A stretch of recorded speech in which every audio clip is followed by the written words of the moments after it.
My full name is Johnny B. Land.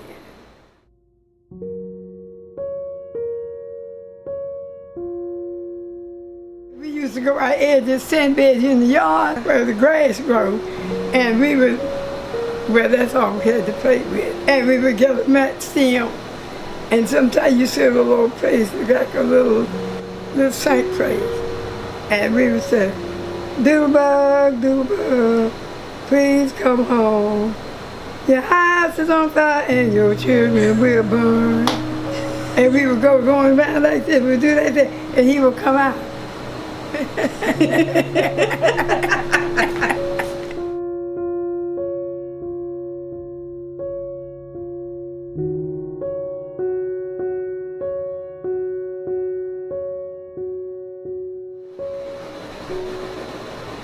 Couldn't hear me. He was our oldest deacon, and he died at age 100. He drove trucks with one arm. About 1974 or 73, 5, something like that. He came to be a full-time deacon behind my uncle, my dad's brother. And he said he remained there until he passed.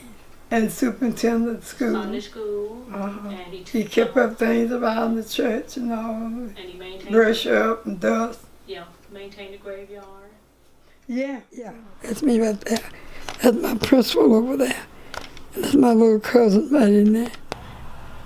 Just the way you see her on that picture, that's the way she was in life. Your cousin is a cousin. Fred Jones, that's where his mother lived across the field over there. Mittie Jones. There were 4 or 5 of those sisters.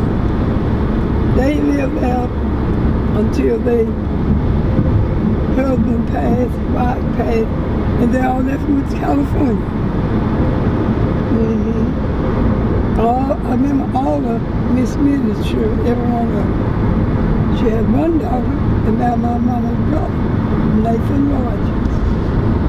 They went to California. She had a daughter, the man, my third cousin. She lived just over behind where my house is up here.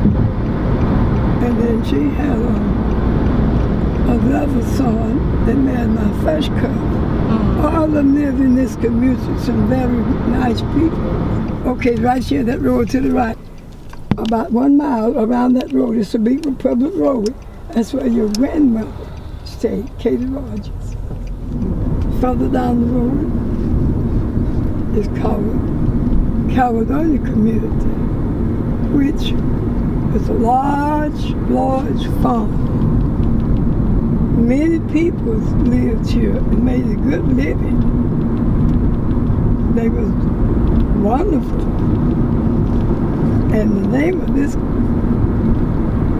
community where most of the people was on that big farm, the Mayfield farm. They left here and went to California. Some went else places.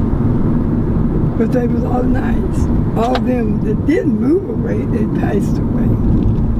Naturally, when you leave a place and don't go back to take care of it, it'll go up to the wild. And this was a beautiful community. But as I say, it would go without being taken care of. And that's where cousin Curtis Godfrey. That's where he lived, in a nice big white house. And then later on, I'll show you where the brothers stayed. It's Hurt Godfrey and Willie Mae Godfrey. Because I would be sitting in the wagon and waiting for Papa. But we want to ride in the wagon, so we said, come on. And they be out there working when Dad and them get there, filling up ditches, cutting trees down, building bridges and stuff like that. And if someone had more work than his family could do, it was just 2, they would fold it, they'd take hoes and go and help chop that cotton, pick that cotton. And it wasn't always money, wasn't no money much in it. but they would say what called swap and work.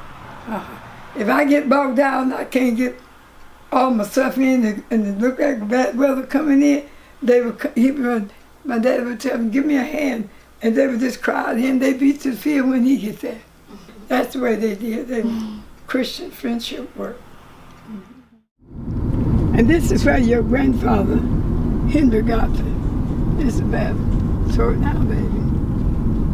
Slow it down so I can show where you stop. This is Henry Godfrey. That was his home right out there. And I was a little girl about 5, 6 years old. My grandmother, Katie Rogers, our grandmother, they're around the country. Well, we used to go to see her, and we had to come right through here. And people.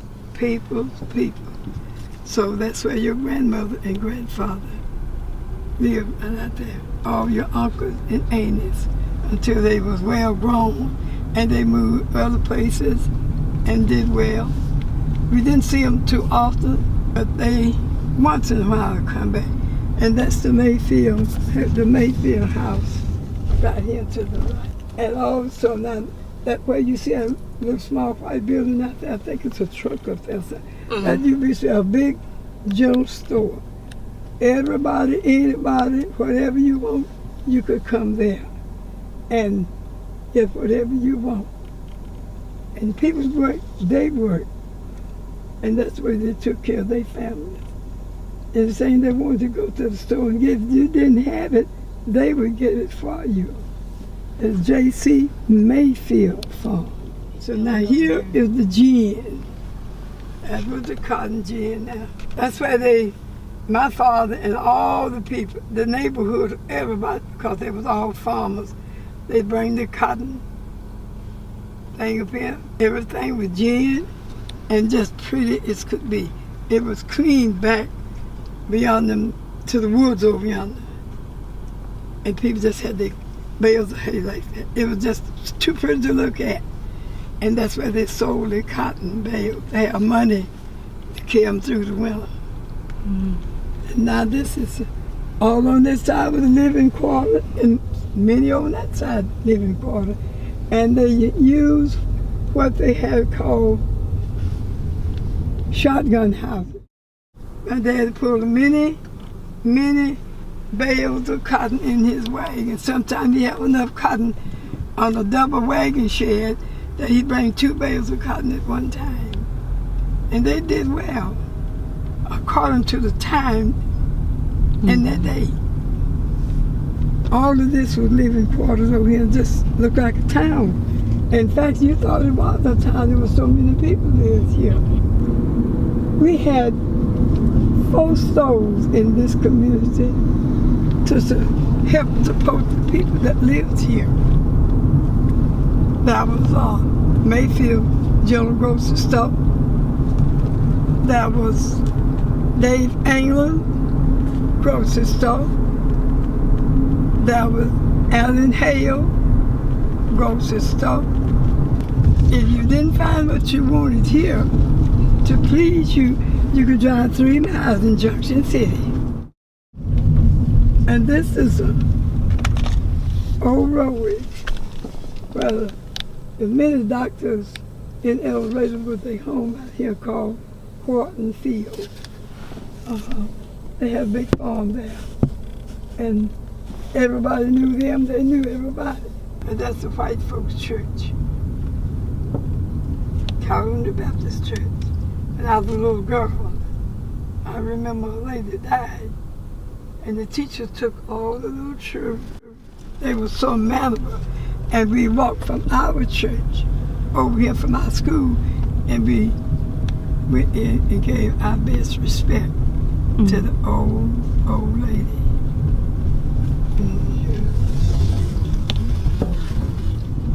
Now here is the next section. This is Caledonia area for the black peoples. Now this is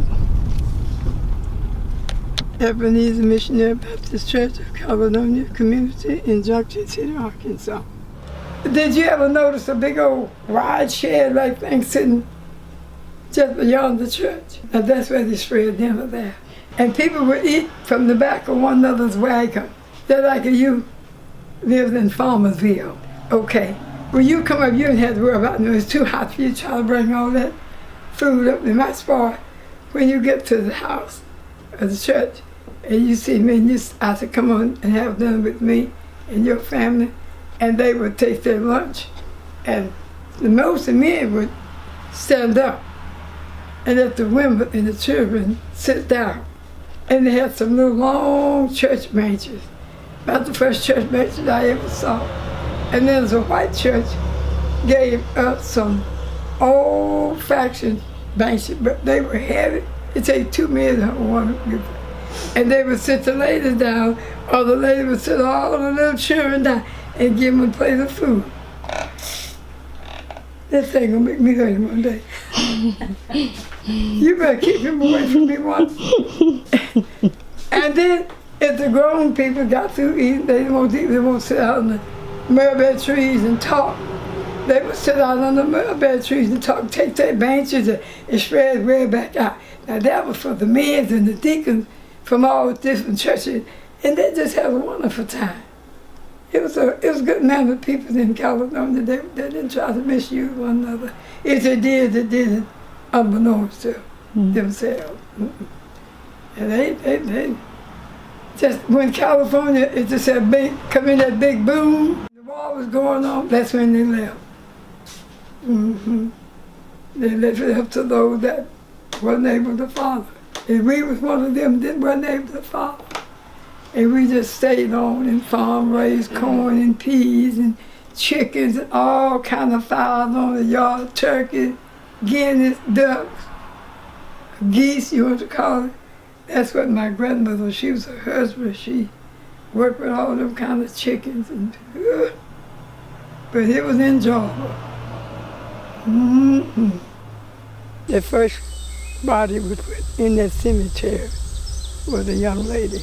1976, we came up with this church. And we have the furniture off, real nice inside. So we brought us through 3 different churches. Now we are located with the school. You see them tombstones out there? Back to a young bushes right there, not too far. That's your grandmother's grave there with that cover built over it. Son in Detroit designed that, and that's our brother out there.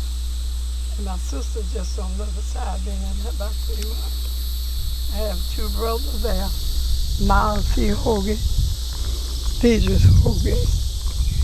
And the school was took up from those stones there back.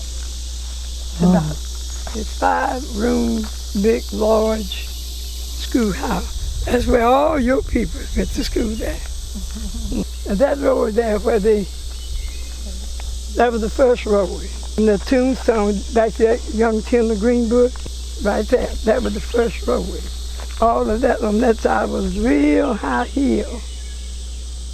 So they made plans to lower it down some. And used most of the dirt to fill in graves when there was dirt sank down low. That roadway was there when I got big enough to know it. And this was a little new road for the people that lived along on the hills up there. So they just cut that as a small little roadway. And now it's the main roadway.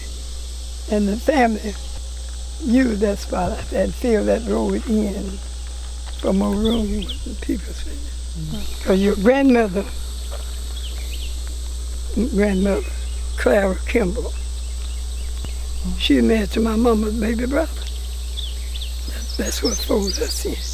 Hattie Rogers and Harold Rogers and Beatrice Cullen. She's a Rogers, sisters and brothers, and Panky Earl Rogers. My grandmother had 4 children. Well, little girl, but she died so young. Now look right through, down this side. Look like I think it's a piece of concrete. You right over here, right down there over yonder. Now that was a big public road, just like the road over there. All the we children that were the south of the church went back to the state line of Louisiana. This is the north of the church. This went back up for the Mayfield farm because of all that part of the community. Okay, we went 3 miles in the hay. That was a family called Jimmy Lee Home, moved to Texas. His wife named Sarah Ann Home. Yeah, her sister, Maypearl Windbush. Well, her husband died, she moved to El Dorado. That's where all her family was there. Then, down below, she had a brother named Rural Home. He left and moved away a long time ago. I never did know him, but my people did. Just down below there was his father's house. His wife was named Joanna Home. And he had children, grandchildren. His father, Maypearl, Jimmy Lee and Rura, and Lear, those was Uncle Sam's children. I remember them well because they used to come to our house all the time and get pears and things like that. After you passed Uncle Sam's house, there was no other house but ours until you crossed the road in Louisiana. Although those children just crossed the road, they had to come to Caledonia because they didn't have no buses and things on to take them to Junction or further down in Louisiana.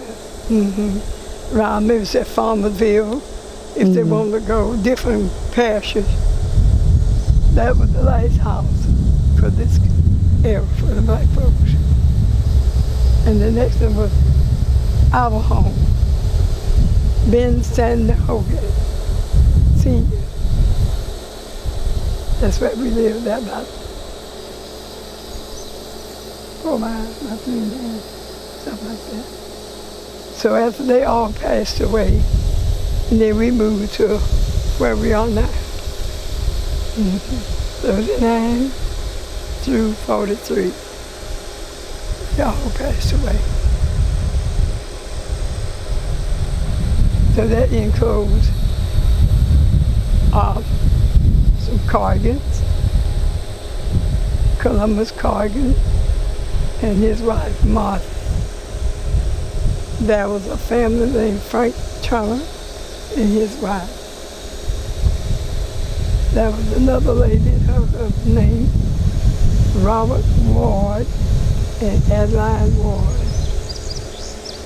There was another one named Charlie Richmond and Dale Richmond and family. He done some writing up in that with his cousin. What's the name they said he was writing for Fannie Mae? L.C. Richmond's nephew. I'll get to you like that. Then there was my father, Cedric Hogan and Hattie, Roger Hogan. And he had 3 brothers, Sandy, George, and Jesse, and my father, and 5 girls. When he moved from that family 9 years ago, on the way to come back down to here. And that was a Disney family. They all grew up, and most of all of them moved away. And then there was another Disney brother. He lived after he passed away. And then that was their mother, Sarah Tatter. Her last marriage was a Tatter. I remember her, a pretty good little girl, about 7 years old. And she had a daughter lived on the low edge like we were, right next to her. Donna Stevens, she was a Donna Kimball. And they would go down early and take them with her daughter and husband. And then she would leave there and they would come back by our house, and if there's anything available, and they had it, they said something about it. They go out in the garden before they went home, and mother and grandmother would just load them up, and looked like that was the most fun they had because somebody wanted something that they had, enjoy. Greens, onions, tomatoes in paper bags, and my brother and my first cousin, they would help them people to get almost home, and they had the sack end tied together. Onions in one end, tomatoes in the other, and all along, wherever people have to go, y'all got some green? No? But do y'all want some green? Yeah, give me some. And that's where they have a lot of fun, and just whatever you see over there you want, just go on there and get it, girl. And that's the way they live. And when they passed away, and we got the news where she lives. She lives in Port Arthur, Texas. A lot of them went out there. And most of them went back, as I say, in Nash, Texas. My auntie and my daddy's stepsisters and all of them, they all over there. All of them ain't paid. Just about all of them dead. And when they went back, got the searching around, everybody coming home. First time they made homecoming day. Ooh, it would be so many people come back home, you wouldn't believe it. Talking about how they enjoyed themselves, and it was just beautiful. And once in a while, they could save up enough money to go over and visit with them, since they live over on that side. And from there on, as the people got a little older, they got a little weaker, and maybe they would send a church program and tell them about we lost brother so-and-so, and service was held in such a time, or it was going to be held. And that way we would know a little bit what was going on with our sweet friends and neighbors that left from here. They worked good when they went there, got a good job, children got good education. It was just beautiful. I used to walk along here, we eat plum. A lot of people go. They coming from them cold northern country. You see, they don't have much time on the fruit up there like they do down here. When they come down here in the summertime, oh, they just thought this was the best place in the world. They would run all over the country and in the field and eating ribbon cake and sorghum. Because we had it going down here. Yeah, we had a good time. I remember it was one of your uncles called him Tom Freeman, your mother's brother. Mm-hmm. Then there was you had an auntie named Robbie, Ruby, Mayseal, Selma, and she was my heart. I used to go around that curve at just a little piece, and we would go down to her brother-in-law's house nearly every Sunday. We didn't go too far. It was too far to walk. Didn't have good transportation. So we would go to the nearest relatives, all just friends in life, and talk for about 30 minutes, and we'd go back to the house. Sometimes we just walk down the road and turn around and walk back to the house. And two brothers went to service, and both of them was in the Army. And the younger one that went in service, he didn't have his basic training over, and therefore he couldn't come to our grandmother's field. I wish you all could just come and claim it and just see where your grandmother lived at. She had 80 acres of land, and she just got things all twisted up. And I don't know what happened to them. I don't know whether they sold it. I guess they did. Because my mother and dad, they separated after we got about 10 or 11 years old. They separated, so I guess they sold it. Going into elevator always, must be a big line of oil, money center. And the people got rich, what did they do? California, here I come. And they went. I mean, everyone, all them gospel children, so they cousin Lena's children. That was cousin Fanny, cousin Leo. That was Fred, Frankie, Eugene, and Pauline. And that was now Shane Davis, all of them. They just flew. They left by night. Old truck, flatbed truck, they had cold wrap. Now that's the news we received from them, because when we went back to church, they were gone. And some knew they were leaving. And they had quilts, blankets, rocking chairs, mirrors, whatever. However the means tied it. Because my first cousin, my dad's daughter, she went out there to her, she married Richard Godfrey. And when they left here, she left here to stay. She said, I won't be back to Arkansas. I'm leaving, I'm trying to look for a better thing. And I haven't got to California yet. I want to go out there and just look and come back. And my mama's brother, Nathan Rogers, he married in the Jones family, married one called, her name was Darlene. We call her Aunt Dora. But that's Fred Jones' sister. All of them Jones. One Jane Jones, he married my first cousin. And then I had two brothers, two third cousins. And they were brothers. And each one of them married the first cousin. But they didn't ever leave. Listening to the people that held the church record, Cousin Prezel Creel. They close kin to y'all too. The Creels and the Godfrey, they kin folks. But you tell her, at my best, I knew what I was telling her was what was told from the old deacon was that. Brother Prezel Creel, he's cousin to my mama.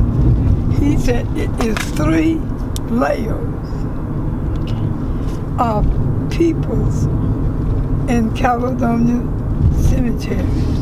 3 layers of people. They just buried one on top and buried one. My brother from Georgia was buried about 6 years ago, and that 5 or 6. And when they brought him back to Caledonia, that's his church out there too. It's my grandfather's second marriage, 3rd daughter.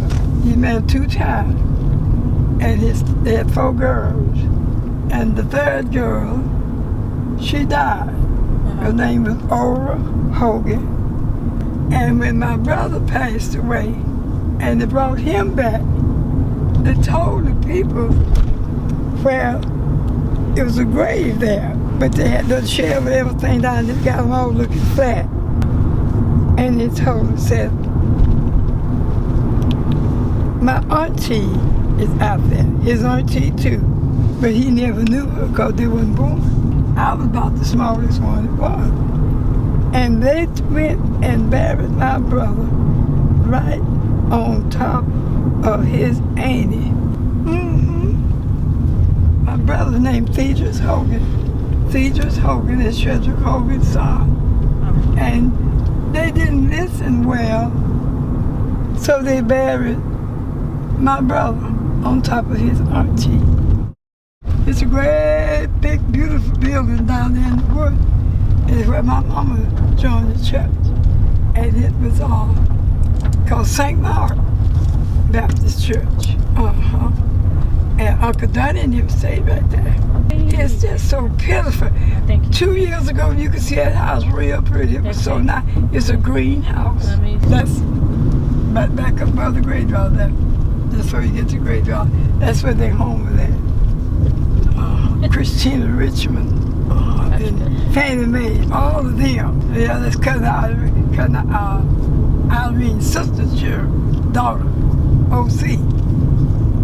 Because O.C. is Tina's mama. They used to live next door to us on that other road over there. It's just split off this way and split off that way, like limbs on a tree. mother said when they was a little girl, and my mother. Now, this man right here, what I'm trying to tell you about, Dave England's stove, my dad used to bring us up here, and we'd be in the wagon, and right behind them trees there was a great big old building, big old stove. Everybody every time you come back here, it was somebody always still buying something. 3 or 4 cars. They sold fertilizer. They sold food for your cattle, you know. And girl, this community, them people should be here right now, enjoying themselves. It's just all overnight, you know, like person throwing up, they was ready to go. But they didn't have to because they worked by the day. See, if you work today, and you didn't work tomorrow, you didn't make no money tomorrow. And all of us was farmers. And when you left one farmer, and he give you something, and say, I got 2 tubs of apples, I just pulled this, I'm gonna chop them up with the axe and give them to the harvest. This old lady down there, you might heard your mother, some of her relatives speak, they called Lizzie Godfrey, she was a Lizzie Creel. Yeah, she was y'all. She was a midwife.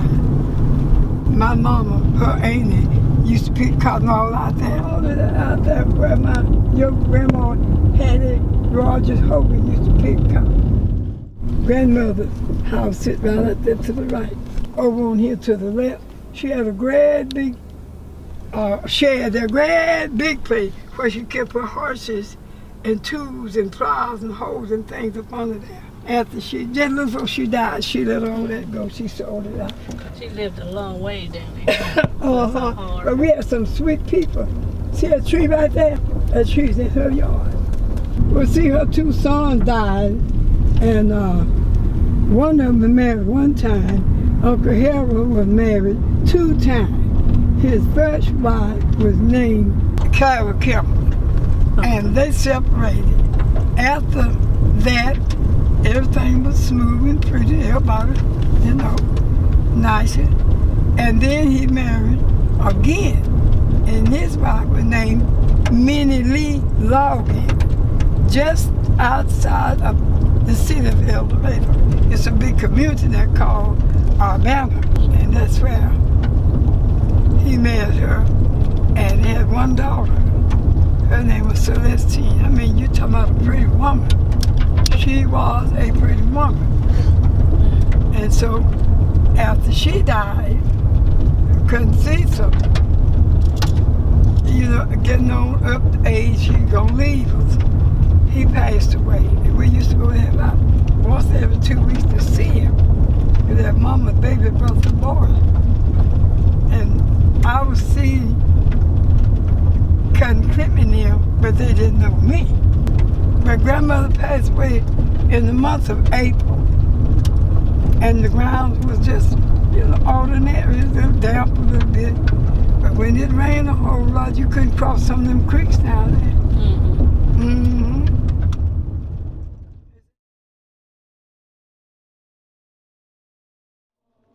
My name is Janet Hogan Landry. My parents, Shedrick Hogan and Hattie Rogers Hogan. My grandparents, Lige Rogers and Katie Wright Rogers. I am now the oldest grandchild of Katie Rogers and Lige Rogers that live.